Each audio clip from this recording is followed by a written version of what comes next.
नमस्कार, आप देख रहे हैं प्रदेश का सबसे भरोसेमंद चैनल इंडिया न्यूज राजस्थान में हूं आपके साथ पराग गुप्ता। वक्त तो चला है हमारे खास शो स्पेशल रिपोर्ट का।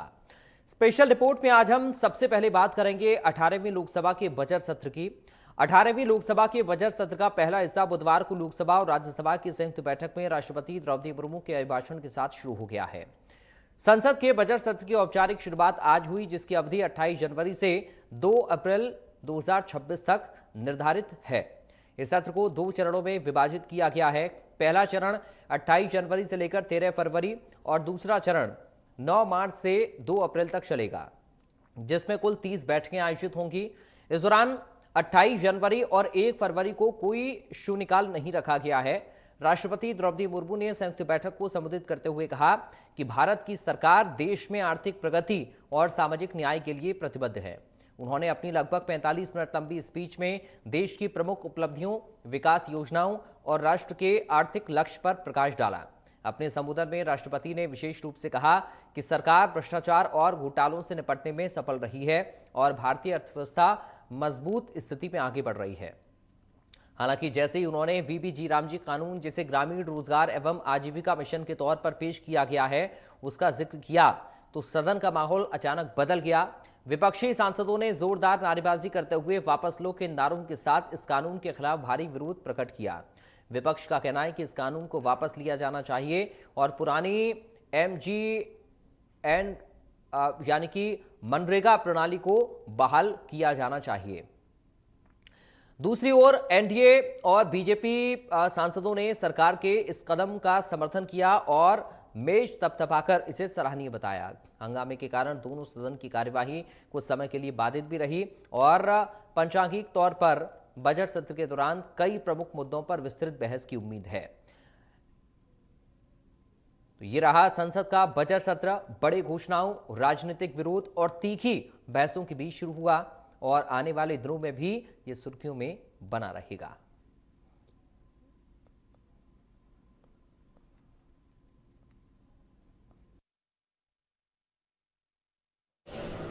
माननीय सदस्यगण, संसद के इस समावेश सत्र को संबोधित करते हुए मुझे अत्यंत खुशी हो रही है। बीता वर्ष भारत के तेज विकास और विरासत के उत्सव के रूप में स्मरणीय रहा है। ये कालखंड अपने साथ अनेक प्रेरणाएं लेकर आया है। इस समय वंदे मातरम के 150 वर्ष होने पर पूरे देश में समारोह आयोजित हो रहा है। सभी देशवासी इस महान प्रेरणा के लिए ऋषि बंकिम चंद्र चट्टोपाध्याय जी को नमन कर रहे हैं। मैं आप सभी संसद सदस्यों को बधाई देती हूं कि इस पूर्ण अवसर पर संसद में विशेष चर्चा का आयोजन किया गया है। माननीय सदस्यगण, इसी दौरान देशवासियों ने श्री गुरु तेग बहादुर जी का 350 शहीद दिवस पर्व पूरी श्रद्धा के साथ मनाया। भगवान बिरसा मुंडा के 150 जन्म जयंती वर्ष के दौरान देश ने उन्हें श्रद्धांजलि दी और आदिवासी समाज के योगदान को याद किया। सरदार पटेल की 150वीं जन्म जयंती से जुड़े आयोजन ने एक भारत श्रेष्ठ भारत के भाव को मजबूत दी। सभी देशवासी इस बात के भी साक्षी बने कि कैसे भारत रत्न भूपेन हजारिका की जन्म शताब्दी के समारोह सूर और देश का एकता के भाव से भर दिया गया है।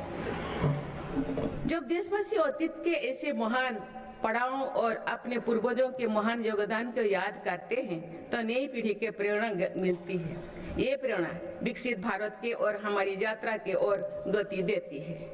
माननीय सदस्यगण, मेरी सरकार दलितों, पिछड़ों, वंचितों, जनजातीय समाज सभी के लिए पूरी संवेदनशीलता से काम कर रही है। सबका साथ, सबका विकास का विजन देश के हर नागरिक के जीवन में सकारात्मक प्रभाव ला रहा है। वर्ष 2014 की शुरुआत में सिर्फ 25 करोड़ नागरिकों तक की सोशल सिक्योरिटी की योजनाएं पहुंच पाती थी। सरकार के प्रयासों में निरंतरता की वजह से आज करीब 95 करोड़ भारतीयों को सोशल सिक्योरिटी का कवच मिला है। माननीय सदस्यगण, ग्रामीण क्षेत्र में रोजगार और विकास के लिए विकसित भारत जी राम जी कानून बनाया गया है।